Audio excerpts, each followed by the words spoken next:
내년도에도 뭐 이렇게 공급이 막 극적으로 증가하거나 이러진 않을 것 같거든요. 추가로 가격이 뭐 팍 빠지거나 이러진 않을 것 같다고 보고 있습니다. 그래서 올해 디램 시장이 890억 달러 또는 900억 달러 정도가 될 것 같고요. 내년도에는 한 1,300억 달러로 역대 최고치를 크게 상회하는 디램 업체들 입장에서는 굉장히 아주 즐거운 이런 상황이 벌어지지 않을까. 변수는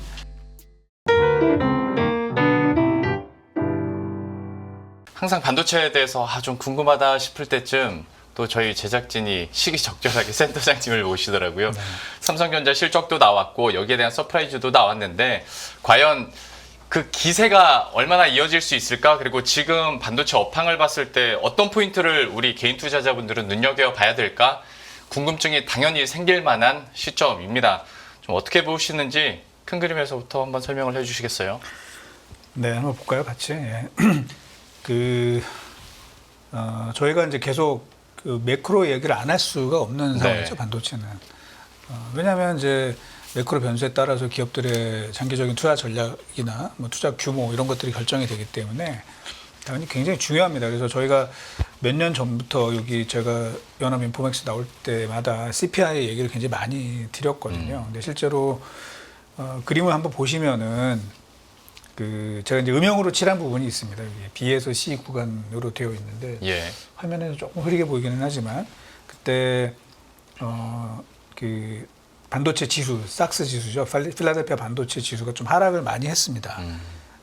그때 이제 정확히 보시면은 그때 발표된 CPI가 이제 올라갔죠. 3개월 연속. 네. 2023년 8월, 9월, 10월 3달 동안 반도체 지수가 조정을 받았고 그때 CPI가 이제 올라가는 모습이 명확하게 있었고요. 그 이후에 CPI가 다시 떨어지면서 이제 다시 랠리가 있었습니다. 그리고 이제 올해 이렇게 넘어왔고 올해 기억나시겠지만 이제 3월달, 4월달 요 기간 동안에 또 조정을 받았습니다. 얼마큼 조정을 받았냐면 작년에 조정을 받을 때는 그 이전 전체 상승폭 대비해서 약 40% 정도 지수가 조정을 받았고요. 네. 이번에 이제 올해 3월달, 4월달에도 바닥에서 이제 전 저점에서 고점까지 올라가는 그 총 지수 상승폭의 43% 정도 조정을 받았습니다. 2달 동안. 그렇게 돼서 이제 조금 우려하시는 목소들이 있었는데 결국 4월 CPI가 그러니까 5월 달에 발표된 거죠.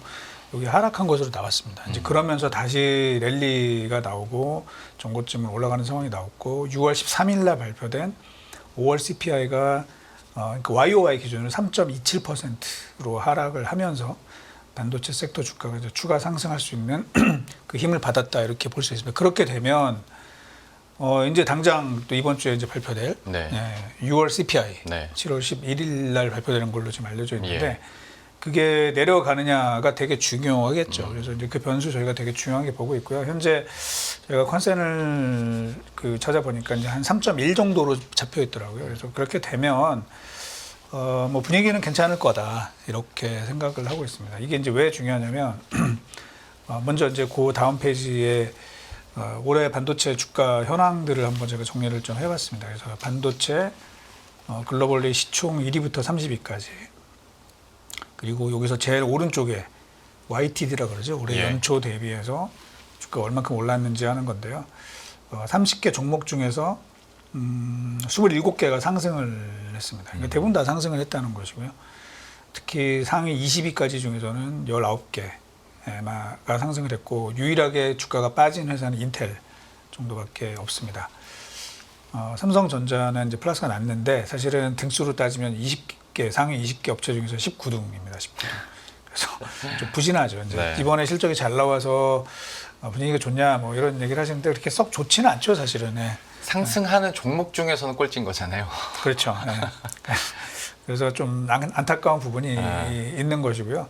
근데 어쨌든 여기서 이제 중요한 거는 계속 실적이 이제 우상향하는 그림이 나오면 아까 이제 매크로가 또 좋게 나오고 이제 이러면 사실은 추가적으로 올라갈 수 있는 조건은 상당히 마련이 됐다. 라고 이제 저희는 좀 생각을 하고 있습니다. 이게 이제 왜 중요하냐면 저희가 이제 기업들이 실적 발표가 계속 있지 않습니까? 해외 기업들. 근데 한번 볼까요? 여기 보면 그 5월 말일 날 아시겠지만 세일즈포스라는 회사랑 또 델이라는 회사 이제 두 회사가 5월 29일, 5월 30일 날 실적을 발표를 했는데 발표하고 나서 주가가 세일즈포스가 20% 빠졌고요. 네. 그리고 델 테크놀로지 같은 경우도 18% 주가가 하락을 했습니다. 왜 그랬냐면 사실 뭐 내용도 뭐 내용이지만 그 4월달 그때 당시에 이제 5월 말 정도 돼가지고 어떤 이야기들이 있었냐면 CPI가 좀 올라갈 수도 있어 뭐 이런 이야기들이 좀 나왔어요. 많이 안 떨어질 수도 있어 이제 이런 불안감들이 제가 볼 땐 추가로 작용을 했다라고 보이거든요. 물론 이제 뭐 내용도 조금 뭐 불만족스러운 부분도 없지 않았었죠. 왜냐하면 세일즈포스 그러면 AI의 수혜주인 줄 알았는데 생각만큼 매출 성장률이 높지 않았다는 거죠. 그러니까 이제 AI 때문에 다들 좋을 줄 알았는데 의외로 이제 좋은 쪽은 엔비디아만 좋은 것이고 앞단에서 기업들이 투자를 해야 되는 그쪽은 사실은 조금 애매한 부분이 있다는 거죠. 어차피 네. 빅테크들은 돈을 워낙 많이 벌고 있기 때문에 당연히 투자를 하겠죠, 계속. 그런데 그 앞단에 있는 솔루션을 제공하는 업체들이라든지 또는 이 어플리케이션을 그 만드는 업체들은 생각만큼 매출 성장이 안 나온다. 이렇게 되면서 그때 기억나실 겁니다. 5월 말 6월 초에 인공지능 이제 대충 테마 다 온 거 아니야? 이제 이런 우려감들이 좀 있었죠. 하여튼 그렇게 지나가다가 이제 6월 11일 날 오라클, 뭐 브로드컴 이런 회사들이 발표를 했습니다. 오라클의 내용이 뭐 괜찮았죠. 근데 뭐 비교적 괜찮은 내용을 했었는데 주가가 9% 올랐고 또 브로드컴도 회사가 그 준 가이던스가 좋았어요. 연간 매출액 전망치를 기존에 500억 달러로 제시했던 것들을 올렸죠. 얼마로 올렸냐면 510억 달러. 매출의 2% 상향 조정을 했어요. 네. 근데 주가가 얼마 올랐죠? 15% 올랐습니다. 아니, 좋은 얘기이긴 한데 과연 그 2% 매출액 올라간 게 과연 15% 올릴 수 있는 거냐? 네. 저희가 생각 안 할 수 없는 거죠. 근데 그때 왜 그랬냐면은 결국은 이 좋은 내용을 더 부스팅을 시킨 것은 이제 그 CPI가 내려갈 거다라고 이제 또 컨센이 잡히기 시작했다는 겁니다. 네. 그리고 실제로 그 좀 떨어진 걸로 나왔죠. 그리고 났더니 그 다음날 그날 같은 날 이제 발표했던 어도비라는 회사가 있습니다. 네. 여기가 올해 주가가 별로 안 좋아요. 왜 안 좋을까요? 어도비가 AI 저기를 잘 못 탔었잖아요, 초기에는. 이제 그거보다는 그렇죠. 뭐 그게 이제 맞는데 이제 네. 뭐냐면 흔히 말하는 이제 우리 뭐 달리라든지 뭐 미드저니 이런 이제 인공지능 그 이미징 에디팅 맞아요. 프로그램들이 어도비의 영역을 다 잠식하는 거 아니냐. 맞습니다. 뭐 이렇게 되면서 사실은 주가가 연초 대비 마이너스를 계속 하고 있었거든요. 그 내용은 생각보다는 괜찮게 나왔어요. 여기도 이 회사도 연간 매출 가이던스 상향 조정을 했는데 사실은 이게 AI 쪽에서 얘네가 잡혀먹는지 않을까 이런 우려가 있었는데요. 주가 14% 올랐단 말이죠. 실적 발표하고. 결국은 이 CPI가 굉장히 그만큼 이 반도체나 테크 기업들 주가에는 굉장히 민감한 변수가 될 수 있다라는 걸 일단 좀 말씀을 드리고 예. 그렇기 때문에 이제 7월 CPI가 너무너무나 중요할 것 같다는 겁니다. 그리고 그 이후에 이제 여러 업체들이 실적 발표를 했는데 내용을 종합을 해보면 결국 뭐냐면 좀 불안하다는 겁니다. 특히 디맨드와 관련돼서는 여러 업체들이 다소 조금 불안한 모습들을 보였어요. 특히 뭐 나이키 같은 경우에 실적 발표하고 물론 실적도 썩 좋지는 않았죠.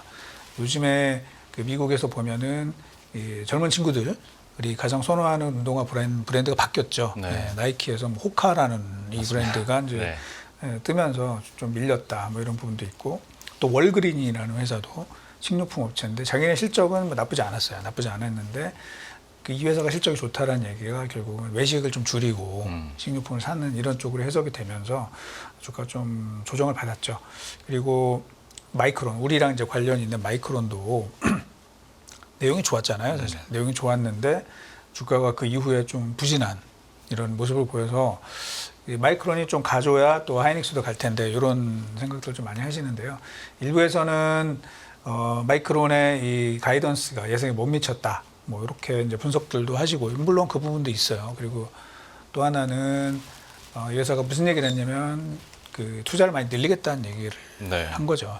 그 내년도 그러니까 이 회사는 8월 결산이기 때문에 이제 그 내년이라고 해봐야 이제 9월부터 시작하는 분기가 내년이 되는데 이때 매출액이 역대급으로 많이 늘어날 것 같다 얘기를 하면서 그 내년도 이렇게 그 피스칼 이어의 내년도의 캐펙스를 매출액 대비 35%로 유지를 하겠다라고 얘기를 했어요. 근데 매출액이 많이 늘기 때문에 그걸 계산해서 저희가 추론을 해보면 아마 캐펙스가 올해 추정한 거 대비해서 한 60에서 70% 정도 늘어날 것 같다는 거죠. 이제 그래서 이제 주가가 빠진 부분도 있어요. 그런데 제가 볼 때는 이 마이크론이 이번에 이제 영업이익이 얼마가 나왔냐면은 그 매출액이 68억 달러. 네. 그러니까 한 10조가 우리 원화로 치면 10조가 좀 안 되는 수준이고 영업이익은 이제 9.4억 달러 정도가 나왔습니다. 근데 이제 이게 뭐 아직 하이닉스가 실적 발표는 안 했지만 저희 지금 시장에서 추정하는 거랑 비교해 보면 하이닉스는 지금 뭐 매출액 한 16조 원대를 보고 있거든요. 그러니까 마이크론보다 월등하게 높죠. 그리고 영업이익은 거의 시장에서 이제 컨센서스 기준으로 보면 한 5조 원 가까이 이제 지금 보고 있거든요. 네. 그러면 뭐 마이크론은 영업이익이 9.4억 달러인데 물론 뭐 한 달 차이가 있어요. 그 회계 연도에는 하이닉스는 5조 원이면 이게 한 4배 정도 차이가 나는 셈이거든요. 근데 시가총액은 마이크론이 훨씬 높죠. 그러니까 미국에서는 이제 마이크론에 대해서 향후 전망 굉장히 긍정적으로 보고 있지만 국내 경쟁사들 하이닉스나 삼성전자랑 비교를 해보면 약간 좀 이렇게 싸 보이진 않는데 이제 이런 분위기가 좀 있는 거죠, 사실은. 네.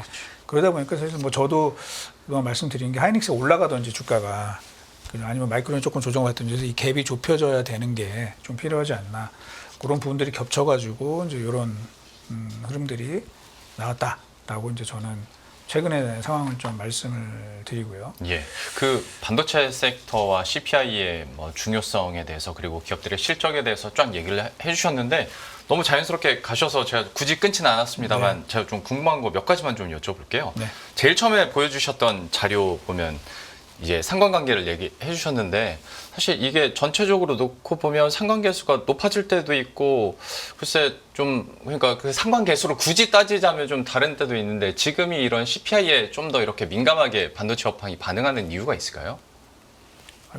예전부터 더 반응을 했었고요. 사실은 이제 상관관계를 저희가 통계적인 그런 방법으로 계산을 안 해봤지만 네. 결국은 CPI가 내려갈 때 주가 올라가고 뭐 그거는 제가 볼 때 거의 틀림이 없어요. 네. 이거는 제가 볼 때는 거의 지금 현재는 제가 볼 때 제일 잘 맞는 지표다. 그러니까 CPI와 반도체. 네.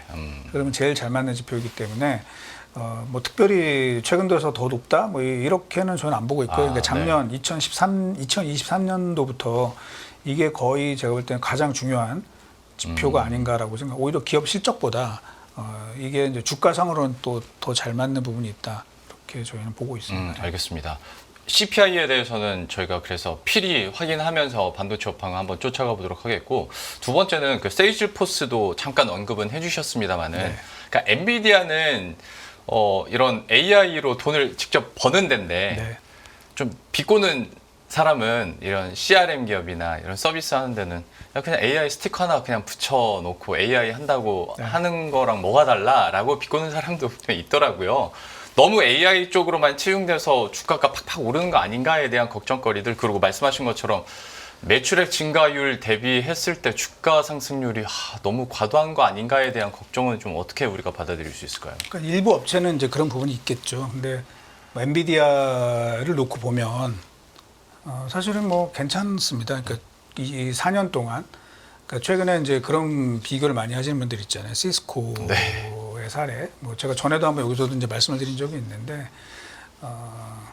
그 얼마 전까지만 하더라도 사실은 엔비디아 주가 상승 폭보다 이익 개선폭이 훨씬 더 컸어요. 네. 네, 그러니까 사실 거품은 전혀 아니고 더 올라가도 충분한 그런 상황인 거죠. PR이 더 떨어졌죠. 네, 떨어졌죠. 그런데 이제 제가 지난번 한 2달 전쯤에 여기 나왔었는데 네. 그때 이제 진행자분 다른 분이셨는데 그때 이제 6월부터는 좀 조심할 필요가 있다라고 얘기를 드렸어요. 이제 제가 그렇게 말씀드린 이유는 뭐냐면 이게 주가가 빠진다는 의미는 아니고 이익 개선 폭만큼 주가가 거의 올라간 상황이에요. 이제 지금 시가총액 3조 달러를 넘어가면서 네.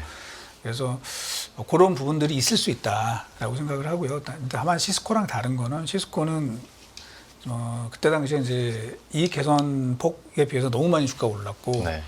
또 더 충격적인 것은 그 이듬해에 시스코의 영업이익이 그러니까 2001년도죠. 2000년도 대비 2001년도에 영업이익이 감소했는데 얼만큼 감소했냐면 99.5%가 네.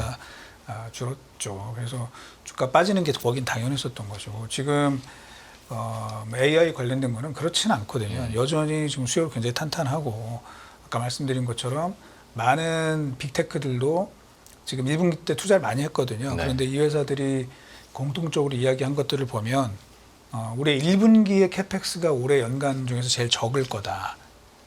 그러니까 이제 투자를 더 하겠다는 거죠. 그래서 사실은 괜찮습니다. 네. 괜찮고 다만 이제 과속을 했기 때문에 그리고 그 이익 증가폭 이상으로 현재는 주가가 좀 오른 상황이에요. 예. 그러니까 뭐 그렇다고 과도하지는 않고요. 네. 과도하지는 않고 그래서 이제 그때부터는 아무래도 이제 뭐 더 물론 이제 좋기는 하지만 올해 상반기만큼 그렇게 큰 폭으로 주가가 오르기에는 조금 둔화되거나 좀 쉴 가능성이 있다. 특히 한때 시가총액 1위를 찍었었잖아요. 잠깐이긴 하지만.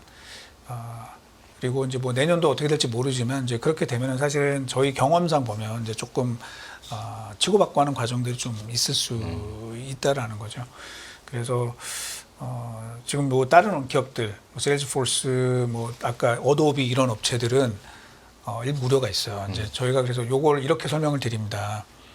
우리 AI 붐 오기 전에 사실은 이제 한 10여 년 전에 스마트폰이 등장을 해서 이제 판이 많이 바뀌었잖아요. 네. 스마트폰이 나오면서 이제 어떤 일이 벌어졌었나 우리가 한번 생각을 해보자는 거죠. 어떤 일이 벌어졌냐면은 하드웨어의 카니발라이제이션이 발생을 했어요. 네. 그래서 많은 전자 기업들, 그 당시에 코스닥에도 뭐 굉장히 많았죠. 뭐 디카를 만드는 업체, 녹음기를 만드는 업체, 뭐 기타 등등해서 되게 많았는데 네. 다 없어졌죠. 다 네. 없어지고 스마트폰 하나로 통합이 됐는데 이 AI가 결국은 부각을 하게 되면서 이번에는 소프트웨어에서 그런 일이 발생할 가능성이 상당히 있다. 그렇게 지금 예측들이 되는 거죠. 이제 그러다 보니까 세일즈포스 그냥 막연하게 여기 뭐 그래도 AI 관련돼서 좋아지겠지 했는데 이게 어떻게 될지 모른다는 거지. 그러니까 네. 압도적인 그런 성능을 과시하는 소프트웨어가 아니고서는 사실은 이제 지금 시장에서 의심을 할 수 있는 거죠. 네. 어도비도 마찬가지고. 어도비 네. 사실 압도적이긴 한데 근데 이제 뭔가 불안한 것이고 뭐 다른 업체들도 제가 봐서는 그런 일이 생길 수 있다. 대신에 그러면 제일 좋은 거는 하드웨어 쪽은 계속 당분간은 좋을 수밖에 없다. 왜냐면 인공지능을 돌리려면 결국은 뭐 아시는 것처럼 전기도 많이 필요하고 네. 또 반도체가 뒷받침되는 그런 부분들이 필수적이기 때문에 나중에는 어떻게 될지 저희가 이제 좀 봐야 되겠지만 뭐 당분간은 계속 이쪽은 좀 좋은 흐름으로 이어질 수 있을 것이다라고 저희는 보고 있습니다.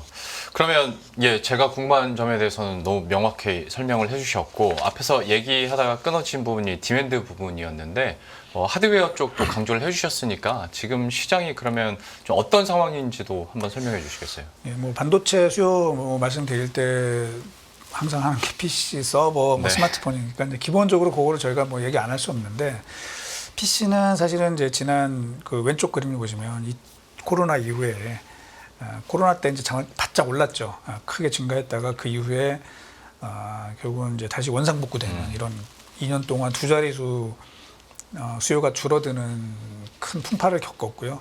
그 이후에 이제 올해는 2년 동안 빠진 거에 대한 그 반등 작용으로 소폭 성장할 것 같습니다. 네. 근데 이제 내년도를 저희가 좀 좋게 보고 있어요. 두 가지 효과가 있는데 뭐 다들 아시는 것처럼 그 AI PC죠. 즉 코파일럿 플러스 PC 효과가 상당히 있을 것이다. 장기적으로 나타날 것이다라고 보고 있고 또 하나는 내년도에 그 윈도우즈 10이 서비스가 종료가 됩니다. 네. 물론 종료된다고 해서 뭐 컴퓨터가 갑자기 멈추는 건 아니지만 특히 보안이나 뭐 이런 쪽에서는 이제 더 이상 업그레이드가 안 되는 거죠. 업데이트가 안 되다 보면은 좀 문제가 생길 수 있고요. 그렇게 되면 이제 현재 기업용 PC들은 상당히 윈도우즈 10을 많이 쓰고 있거든요. 네. 뭐 저희 회사도 현재 그걸 쓰고 있는데 그렇게 되면서 이 기업용 PC의 교체 수요가 좀 발생할 수 있다. 그렇게 좀 보고 있습니다. 그래서 이런 흐름으로 보면은 내년도에 PC가 상당히 괜찮지 않겠냐라고 보고 있고 다들 또 아시는 것처럼 이 AI를 돌리려면은 반도체 성능이 또 좀 올라가야 됩니다. 그래서 그쵸. 여기 뭐 다들 아시는 거지만 여기 7페이지 그림을 잠깐 보시면은 그 애플 인텔리전스를 얘기를 하면서 뭐 다들 아시겠지만 이 애플 인텔리전스가 돌아가기 위해서는 어떠한 조건이 필요하냐 그러면서 프로세서를 예를 들었는데 A17은 오케이. 그리고 M1도 오케이. 그런데 M16 요거는 안 된다 이렇게 얘기했습니다. 그런데 저희가 그럼 M1과 A16을 비교를 해보면 그 AI 프로세싱 능력이죠. AI TOPS라고 하는 거죠. 이걸 보면은 A16이 M1보다 더 성능이 우수합니다. 네. 우수합니다. 그런데 왜 안 돌아가느냐? 맨 밑에 거기 D램 용량을 보면은 D램 용량이 A16이 6기가예요. 그러네요.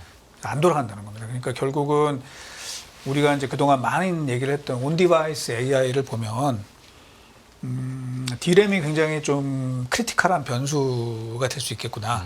그러면서 실제로 저희가 뭐 그 노트북 매장 네. 쭉 가서 최근에 출시된 이 코파일럿 플러스 PC들 쭉 다 조사를 물론 뭐 앉아서 조사할 수도 있지만 저희가 실제로 이제 좀 체크를 많이 해봤거든요. 네. 해봤는데 그 사양들이 많이 올라갔습니다. 그래서 한 6개월 전에 저희가 조사했던 거에 비해서는 전체 D램 용량들이 많이 올라가는 흐름들이 눈에 띄게 나타나서 네.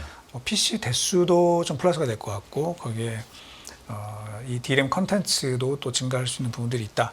그렇게 보면은 뭐 D램은 계속 좋은 상황이 벌어질 수 있겠다. 물론 이제 뭐 우리 데이터 센터용 뭐 이 GPU용 메모리는 뭐 말할 것도 없이 좋은 상황이고요. 네. 이쪽도 좋아진다 이렇게 좀 봐야 될 것 같고 스마트폰 그래서 마찬가지죠. 지금 AI 애플 인텔리전스 먼저 얘기를 했는데 스마트폰도 2022년, 2023년도 2년 연속 마이너스 성장한 이후에 올해 좀 반등을 하고 있습니다. 특히 최근에 이제 실적 발표했던 5월달에 실거했던 퀄컴 같은 데가 올해 스마트폰 자기네 AP 수요가 좀 상당히 증가할 것 같다. 뭐 이런 얘기들을 좀 했거든요. 그래서 디맨드 단에서는 그렇게 나쁠 거 없다. 그리고 스마트폰 내년도는 사실은 저는 이제 올해보다는 조금 성장률이 낮아질 가능성은 있겠지만 아까 말씀드린 것처럼 D램 컨텐츠가 좀 증가하는 효과가 있다고 보면 모바일용 D램 수요는 뭐 상당히 괜찮은 흐름이 이어진다. 그러면 디맨드가 저희가 뭐 굉장히 폭발적이다 이렇게 얘기하기는 좀 그래요. 네. 근데 PC랑 스마트폰에서 예년보다는 상당히 괜찮은 수요가 지금 받쳐주고 있고 뭐 아시는 것처럼 이 데이터 센터용 메모리는 뭐 굉장히 좋죠 지금. 이런 상황이다 보면은 뭐 내년도에 공급이 뭐 아주 압도적으로 증가하지 않는 이상은 상당히 가격이 괜찮은 흐름이 이어질 걸로 생각을 합니다. 그래서 올해도 뭐 D램 시장이 저희가 연초에 그 전망 자료나 이런 거에서 어떻게 예상을 했었냐면 매출액 기준으로 작년도 대비 올해 D램 시장이 60 내지 70% 정도 증가할 것 같다. 매출액 네, 기준으로. 네. 이렇게 이제 말씀을 드렸었거든요. 근데 이제 지금은 올해 전망치를 오히려 더 상향 조정을 했어요. 그래서 한 80% 정도 매출액이 성장할 것 같고 내년도에도 추가로 더 성장할 것 같습니다. 이렇게 되면 내년도에 D램 시장이 상당히 좋을 것 같습니다. 그래서 여기 제가 뭐 적어놨는데요. 예, 요건 이제 지금 말씀드린 디맨드 전체에 대한 이야기가 될 것 같고 그래서 D램 시장 전망을 지금 상향 조정을 좀 해야 되는 상황인데 올해 D램의 총 수요는 저희가 이제 지금 추정한 바로는 전년 대비 약 18% 정도 증가, 294억 기가바이트 정도가 될 거고 올해 작년도에 낮췄던 가동률을 올리고 있는 상황이고 물론 네. 이제 뭐 다른 뭐 투자자분들 아시겠지만 HBM 때문에 네. 또 좀 줄어드는 부분도 있거든요. 네. 그래서 그거 저런 거 다 따져봐도 아무리 지금 많이 만들어봐도 생산이 292억 기가바이트로 수요에 못 미치게 될 것 같고 그다음에 또 재고를 줄이고 있는 과정이라서 출하는 그거보다 좀 더 많이 해야 되는 상황입니다. 네. 그렇게 되면은 사실은 이 재고가 좀 빠른 속도로 감소할 것 같습니다. 그래서 지금 보면 작년도 상반기에 D램 업체들의 재고가 약 89억 기가바이트가 있는 것으로 이제 저희가 모델링을 하고 있는데요. 네. 올해 말이 되면은 한 27억 기가바이트까지 재고가 줄게 될 것 같고 이런 효과, 즉 재고가 줄어들고 또 HBM은 비중이 늘어나는 이런 두 가지 효과로 인해서 D램의 평균 가격, 가중 평균 가격은 연 평균으로 비교하면 전년 대비 약 50% 중반 정도 올라가게 될 것 같아서 D램 시장 규모는 전년비 약 80% 정도 증가할 것으로 보고 있습니다. 예. 근데 이거 D램 시장에서 특히 뭐 가격도 그렇고요. 재고 관련해서 이야기를 하고 수요 공급 측면에서 얘기를 하다 보면 이제 부족하다고 얘기를 하다가 어느 순간에 딱 갑자기 공급 과잉 얘기가 한 번이라도 나오기 시작하면 디램 가격 변동성도 좀 커지고 시장에서 투자자분들도 약간 혼란이 좀 오기도 한 경우들을 우리가 많이 경험했는데 지금 상황들을 봤을 때는 최소 내년까지는 이런 전망이 계속 유지가 될 것으로 봐도 되겠습니까? 그렇죠. 예. 내년까지는 일단은 그 가능성이 높다. 물론 뭐 저도 가능성이니까 그렇긴 한데 이제 그 현재 메모리 업체들의 캐펙스 하고 있는 그 금액 당장 올해까지는 뭐 되게 많지는 않아요. 왜냐하면 네. 작년도에 다들 적자를 봤기 때문에 아직은 조금 몸을 웅크리고 있는 상황인 것이고 그다음에 계속 다들 아시는 거지만 HBM로 이제 전환하면서 그에 따른 좀 뭐랄까 캐파를 좀 빼먹는 그쵸, 이런 효과들이 좀 있기 때문에 내년도에도 뭐 이렇게 공급이 막 극적으로 증가하거나 이러지는 않을 것 같거든요. 그리고 디맨드는 뭐 내년도도 그냥 괜찮은 흐름이 이어진다 그러면 뭐 내년도에도 추가로 가격이 뭐 빠지거나 이러진 않을 것 같다고 보고 있습니다. 그래서 올해 디램 시장이 한 890억 달러 또는 900억 달러 정도가 될 것 같고요. 내년도에는 한 1,300억 달러로 역대 최고치를 크게 상회하는 이런 뭐 디램 업체들 입장에서는 굉장히 아주 즐거운 이런 상황이 벌어지지 않을까라고 생각이 됩니다. 뭐 변수는 그래도 모르는 거죠. 뭐 예를 들면 트럼프가 이제 대통령이 당선되고 나서 예. 뭐 다시 인플레이션이 막 불이 붙는다든지 이렇게 네. 되면서 기업들이 투자를 뭐 다시 줄인다든지 이렇게 되는 이상한 흐름으로 이렇게 바뀌게 되면 또 바뀌겠죠. 근데 네, 트럼프 관련해서 변수 따지기로 하면 모든 산업군을 다 건드려야 돼서 그러니까 저희가 그거는 건드리기 좀 어렵고 지금 현재 저희가 보고 있는 상황은 네. 일단 내년도까지는 이렇게 수급이 이렇게 깨질 것 같지 않다라고 보면은 아주 뭐 괜찮은 흐름이 내년도까지 이어지고 뭐 삼성전자, SK하이닉스, 뭐 마이크론 다 할 거 없이 이익이 좀 더 증가하는 이런 흐름이 될 거로 보고 있습니다. 우리가 이제 뭐 투자자 입장에서는 공급 과잉이라는 단어가 생각보다 좀 갑자기 혹은 좀 너무 쉽게 언론 통해서 많이 나오는 경우들이 있어서 이게 또 주가나 가격에 좀 변동성 역할을 하는 때도 우리가 있었는데 지금 상황으로 봤을 때는 내년까지는 지금 이런 말씀해 주신 기조가 좀 이어지지 않을까 조심스럽게 예견을 해봤고요. 그다음에 워낙 하드웨어 쪽으로는 AI라는 교체 유인이 워낙 확실해서 여기에 대해서도 한번 기대를 펼쳐 볼 텐데 네. 우리 투자자 입장에서는 그래서 삼성과 SK하이닉스는 잘하고 있나 이 물결을 같이 탈 수 있을까에 대한 뭐 기대 반 걱정 반이 있을 거라고 봅니다. 네. 센터장님께서는 어떻게 분석하고 계십니까?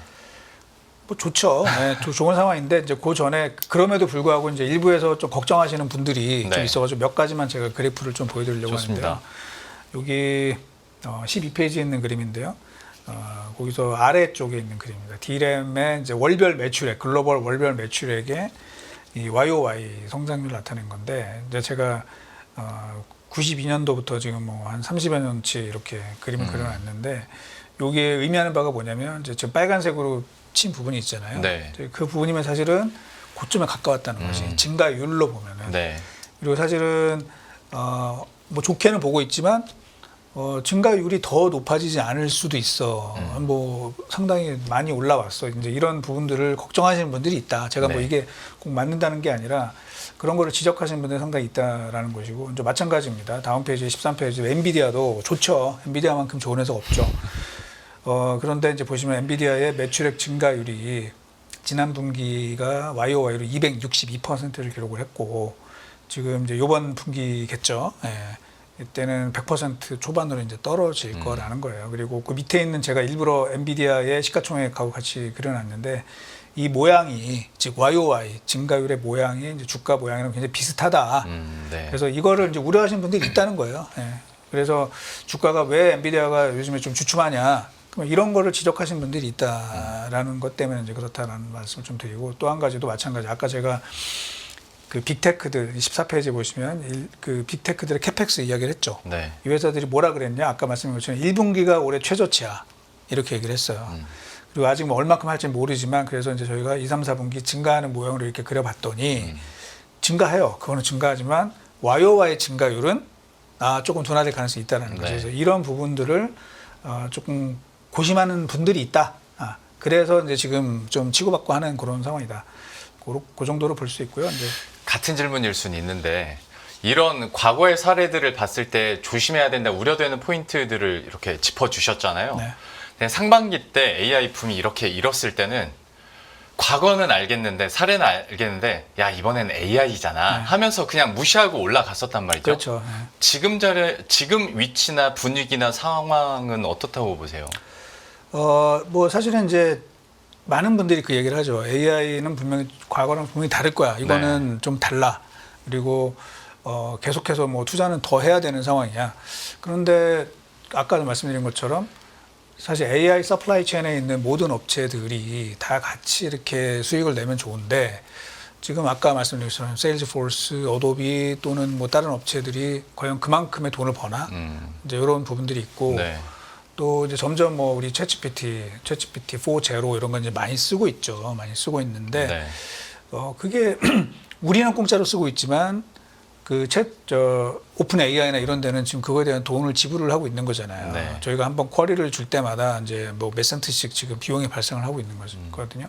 그게 점점 좀 많아지면 과연 그러면 그 이상의 어떤 매출액 증가 효과 이런 것들이 나타날지 또 코파일럿 플러스 PC라는 새로 나온 것도 보면은 좋아요. 제가 보면 특히 최근에 나온 그 노트북 제품들은 코파일럿 그 키보드에 코파일럿 키가 있습니다. 그래요? 네, 그걸 딱 누르면 코파일럿이 딱 실행이 되는 거죠. 그래서 당연히 그런 유인책이 있어요. 그런데 그 코파일럿을 쓰려면 이제 당연히 공짜로 쓰고 있어요. 지금 공짜로 쓰고 있는데 거기 한계가 있어요. 이게 그 제약 없이 쓰려면은 이제 가입을 하고 돈을 내야 된다는 네. 거죠. 그랬을 때 과연 그 기업들 마이크로소프트나 오픈 AI가 원하는 만큼의 유료 가입자 전환이 과연 발생할 거냐. 그런 부분들은 아직은 저희가 좀 퀘스천 마크인 거죠. 그러다 보니까 저도 잘 몰라요. 잘 모르지만 이제 많은 사람들은 뭐 일부에서는 당연히 이번 인공지능은 과거랑은 좀 달라. 아직 초창기고 더 올라갈 수도 있어. 이렇게 보시는 분들도 있지만 옛날에는 안 그랬냐는 거죠. 옛날에도 다 그랬거든요. 이번에는 달라. 저도 그런 보고서 쓴 적이 있어요. 네. 서버 이거는 좀 달라. 왜냐하면 PC는 컨슈머 제품인데 서버는 기업용 제품이기 때문에 기업들의 투자가 상당히 안정적으로 갈 거야. 근데 그것도 저희의 바람이었던 거예요. 네. 결국은 경기 둔화가 심화되거나 또 기업들의 버젯이 제약을 받게 되면 당연히 투자가 줄죠. 네. 이런 상황들이 발생할 수 있습니다. 그래서 저는 좋게는 봅니다. 지금 현재는 좋게는 보고 있지만 여전히 그런 부분들을 의심하는 부분들이 상당히 있어서 계속 치고받는. 저희가 편안하게 투자하기 어렵죠. 이제 그러니까 편안하게 그렇죠. 투자하면 얼마나 좋겠어요. 근데 그러지 않는 상황이다. 라고 보고 있습니다. 방금 얘기 듣다 보니까 어떤 AI 혹은 반도체와 관련된 어떤 구조적 성장이나 주가 상승에 우리들의 바람이 몇 % 들어가 있는지는 한번 객관적으로 따져보긴 해야겠다. 예, 라는 생각도 하면서 기타 고려사항이나 변수들도 분명히 얘기를 해주셨거든요. 이것도 그래서 체크를 해봐야 될 것 같습니다. 그 국내 기업 얘기도 좀 더 네. 이어서 해보도록 하죠. 삼성전자 실적이 잘 나왔죠. 잘 나와서 네. 저도 굉장히 기쁘게 생각을 하고 있습니다. 저희 추정치는 틀렸죠. 애널리스트 추정치 한 8조 원대 이렇게 보고 맞습니다. 있었는데 네. 10조 원대 나왔기 때문에 틀렸지만 기분은 좋다. 이렇게 말씀을 드리고 그 16페이지 그림을 좀 볼까요? 삼성전자가 이번만 실적이 좋았냐? 아닙니다. 1분기도 예상보다 잘 나왔던 거예요. 네. 그래서 2분기 연속으로 비교적 큰 폭의 서프라이즈가 났다. 이렇게 좀 보시면 되고 그 이유에 대해서 뭐 다들 이제 많은 분석이 나왔지만 재고평가 손실 충당금 이 효과가 있었다라는 거고요. 그 밑에 도표 2번에 이제 저희가 보고서에 썼던 자료이기 때문에 말씀을 드리면 작년 말 기준으로 이 재고평가 손실 충당금 잔액이 7.5조 원 정도가 있었거든요. 이제 그게 1분기 때 약 1.8조 원 좀 이상이 환입이 된 거예요. 네. 그리고 이제 이번에도 삼성이 밝히지는 않았지만 이제 저희는 뭐 그 이상, 뭐 2조 원 정도 또는 그 이상 정도 올라가지 않았을까라고 이제 보고 있는 것이고, 물론 이런 그 일회성 그럼 환입이 있었지만 요거는 뭐 제가 볼 땐 삼성이든 SK든 마이크론이든 다 공통적인 요인이거든요. 네. 그래서 이제 도표 3번을 좀 보시면은 삼성전자의 메모리 사업부하고 SK 하이닉스의 이제 메모리 사업부의 영업이익률 마진이죠. 이제 마진 추이를 쭉 한 약 한 8년치를 이렇게 좀 비교를 해봤는데 항상 보면 이제 삼성이 당연히 높죠. 예, 매출액도 크고 마진도 또 높은 상황이 계속 유지가 되다가 이게 이제 작년부터 좀 바뀌었어요. 예, 작년부터 이제 보시면 2023년도 2분기부터 하이닉스의 마진이 더 높아진 겁니다. 네. 이게 그래프상으로는 되게 붙은 것 같지만 꽤 차이가 나는 정도까지 벌어졌거든요. 결국은 이게 이제 주가 차이를 만든 거죠. 물론 여기에는 HBM이라는 그런 이제 중요한 우리가 다 알고 있는 이런 네. 변수들이 녹아있기 때문이지만 이번 이제 2분기 실적부터는 그래도 삼성이 조금 원기를 회복하지 않을까라고 이제 보는 겁니다. 그래서 결국은 이런 차이가 그 밑에 있는 도표 4번을 보시면 이게 두 회사의 이제 PBR을 갖다가 이제 비교를 한 겁니다. 많이 차이가 벌어졌죠 지금. 예. 뭐 역대급으로 현재 그 차이가 벌어졌는데 결국은 뭐 이제 둘 다 뭐 이제 실적은 저는 계속 좋아진다고 보고 있지만 이 차이를 줄이는 게 삼성이 해야 될 일이고 그거가 이제 될 수 있는 거는 결국은 뭐 다들 아시는 것처럼 HBM에서 저희가 원하는 소식 엔비디아에 과연 퀄이 나서 공식적으로 납품이 되는지 네. 요게 이제 되면은 좀 좁혀질 가능성이 있죠. 예. 그래서 그렇게 돼서 삼성전자도 좀 전 세계에서 제일 못 오른 주식 중에 하나잖아요. 네. 반도체 주식 중에서 좀 힘을 내서 좀 하반기 때는 조금 주가도 올라가고 그러면 제가 볼 때는 하이닉스도 조금 힘을 받을 수 있습니다. 왜냐하면 지금 두 회사의 시가총액 차이가 3배 차이거든요. 근데 예전에 그 15페이지에 있는 그림을 잠깐 보시면 사실은 한 몇 년 동안 보면 그 5배에서 7배 정도의 시가총액 차이가 났었는데 이제 올해 들어서 결국은 HBM에서 성과 차이로 이게 3배까지 줄어든 거죠. 이게 삼성이 이제 HBM 쪽 그 우리 시장에서 원하는 그런 결과를 내면은 뭐 좀 좁혀지지 않을까 그런 생각들을 하고 있습니다. 이렇게 좀 보시고 하이닉스도 이제 보시면 어떤가요? 지금 하이닉스 아까 제가 말씀드렸지만 분기만 보면 마이크론 대비해서 영업이 한 4배 정도 될 거다. 근데 시가총액은 더 낮다. 네. 너무 억울하다 우리 입장에선. 그죠? 여기 제가 적어놨는데 오른쪽에 있는 그림 두 개를 보시면 하이닉스의 영업이익에서 마이크론의 영업이익을 뺀 거예요. 특히 작년 말부터 해서 이제 올해 보시면 압도적으로 잘하고 있죠. 네. 하이닉스의 영업이익이 마이크론보다 훨씬 높은 상황이 이제 계속 되고 있습니다. 그런데 주가는 이제 마이크론이 더 많이 올랐다는 거죠. 그래서 그 밑에 있는 그림을 보시면 최근에 뭐 지난주에는 이제 마이크론이 좀 조정을 받았지만 네. 어쨌든 이게 좀 안 좋은 상황이에요. 그래서 왜 그러냐? 억울하죠. 억울한데 첫째는 그거예요. 이제 삼성이 좀 같이 올라줘야 됩니다. 왜냐하면 저희가 뭐 하이닉스가 잘하는 건 알지만 글쎄요, 이제 모르겠어요. 뭐 제 개인적인 생각일지 모르겠지만 시가총액 차이가 2배로 좁혀질 수 있을까? 그러기는 쉽지 않을 거라는 거죠. 현재 뭐 우리가 생각하고 있는 삼성전자의 저력이라든지 다른 사업부의 가치 이런 걸 봤을 때는 그러니까 하이닉스 혼자 가긴 되게 어렵고 삼성이 같이 올라가 줘야 이게 한국 증시에 플러스가 요인이 될 것 같고요. 이제 또 하나는 이게 좀 이제 가슴 아픈 부분이긴 한데 SK 그룹이 지금 사실은 맞아요. 뭐 여러 가지 노이즈들이 굉장히 많습니다. 특히 관련해서 이제 언론에 많은 보도들이 있었어요. 뭐 합병 관련돼서 어떤 방식으로 할 건지 그쵸. 확정은 안 됐죠. 확정은 안 됐는데 그런 기사들이 계속 나오다 보니까 그런 움직임들이 결국은 흔히 말해서 이제 SK 그룹에서 지금 가장 탄탄한 캐시플로우를 가지고 있는 하이닉스를 좀 네. 이용한 뭔가 있지 않을까 이제 이런 우려감들이 있다라는 거죠. 네. 결국은 기업 지배구조 이런 부분들, 거버넌스 이슈 이런 것들 때문에 조금 기대만큼 사실은 제가 볼 때 하이닉스의 최근의 이런 실적이나 성과를 보면 더 올라가는 게 맞죠. 그래서 그런 부분들이 조금 안타까운 부분이다. 근데 뭐 잘 해결되지 않을까라고 싶고요. 이제 그렇게 되면은 결국 삼성전자, 하이닉스 두 우리나라 시가총액 1, 2위 업체들이 좀 더 시장을 좀 끌고 가는 이런 흐름을 좀 기대할 수 있고요. 뭐 올해 주가 하반기는 사실은 올해 실적보다는 내년도가 더 중요하거든요.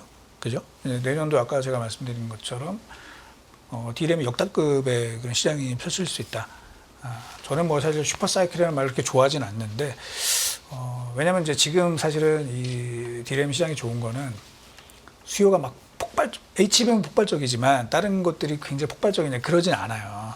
근데 결국은 공급에서 충분히 물량이 늘어나지 않으면서 이제 가격이 쭉 올라가는 효과이기 때문에 슈퍼가 맞는지는 모르겠으나 어쨌든 뭐 우리 디램 입장에서는 여러 가지 측면에서 뭐 상당히 괜찮은 이런 흐름이 내년도까지 이어지지 않을까라고 전망을 하고 있습니다. 좋습니다. 삼성전자와 SK하이닉스에 대한 주요 포인트들까지 짚어주셨는데 제가 마지막 질문 두 가지만 좀 드리고 마치도록 하겠습니다. 이거는 그야말로 무자르듯이 자를 수 없는 질문인데 그냥 해안을 얻고 싶어서 질문 드리는 겁니다. 일단 SK하이닉스 같은 경우에는 지금 약간 좀 탄력이 살짝 떨어지는 듯한 느낌들이 SK그룹 자체 문제 때문일까요? 워낙 많이 올라서 그냥 시장이 한번 한 템포 쉬어가는 정도로 우리가 봐야 될까요? 두 가지가 같이 있고요. 특히 엔비디아 효과가 상당히 있는 거죠. 네, 엔비디아가 쭉 주가를 뽑을 때는 당연히 이제 하이닉스가 거의 수혜주니까 같이 이제 올라가는 부분이 있었는데 아까 말씀드린 것처럼 뭐 어쨌든 이제 많이 오른 상황에서 엔비디아가 지금 조금 상반기 같지는 않은 거죠. 네. 6월 후반부터는 상반기 같지 않은 상황이니까 그런 부분이 있고 이제 마이크론도 마찬가지 그런 부분이 있고 또 이제 삼성이 또 조금 치고 올라가는 부분도 있고 삼성이 워낙 안 좋았기 때문에 주가가 그런 부분들 감안하면은 뭐 약간 이제 키높이를 맞출 수는 있지만 뭐 결국에는 실적이 더 중요한 흐름으로 이제 보고 있습니다. 알겠습니다. 그럼 두 개 중에 하나는 답을 들었고 이번엔 삼성전자 건인데 네. 이것도 좀 애매할 수는 있겠습니다만 엔비디아 테스트를 통과했네 마네 막 이런 루머들이 돌 때마다 우리나라 시총 1위 종목이 막 왔다 갔다 하지 않습니까? 네. 이 뉴스들을 우리가 그냥 무시하고 삼성전자 믿고 가는 게 맞는 것인지 이렇게 막 물결 칠 때마다 우리 투자자분들도 계속 영향을 받는 게 맞는 것인지 이거 어떻게 하겠습니까? 되게 답답하죠, 사실은. 예. 왜냐면 이제 삼성의 이제 기본적인 이야기는 똑같은 변한 게 없어요. 사실 삼성이 얘기한 건 변한 게 그렇긴 하죠. 없는데 네. 이제 시장에서 뭐 그런 여러 가지 얘기들이 뭐 많이 나와가지고 그것 때문에 좀 왔다 갔다 하긴 네. 하죠. 근데 중요한 거는 뭐 진행이 되고 있는 것이고 뭐 제가 볼 때는 뭐 될 것 같고요. 시기의 문제인 것이고 그리고 꼭 그게 아니더라도 아까 말씀드린 것처럼 실적이 많이 좋아지고 있잖아요. 예, 작년에 반도체에서 15조 원의 적자가 났는데 네. 올해는 저희가 뭐 25조 이상의 흑자가 날 것 같거든요. 그럼 반도체에서만 40조 원의 이익 개선 효과가 생긴다는 거예요. 네. 그러면 뭐 그게 되면 더 좋을 것이고 그게 안 된다 하더라도 실적은 올라가는 상황이고 실적 대비해서는 다른 반도체 업체들에 비해서 너무 못 올랐다. 그런 부분 생각하면은 뭐 하반기 때는 그래도 뭐 여러모로 주가가 뭐 상반기보다는 상당히 좋지 않은 흐름이 예상이 됩니다. 안녕하세요, 이승입니다. 더 많은 영상을 보고 싶으신 분들은 화면 오른쪽에 있는 구독 버튼을 눌러주시기 바랍니다. 그리고 영상을 보시면서 좋아요는 필수인 거 아시죠? 항상 인포맥스 라이브를 사랑해 주셔서 감사합니다.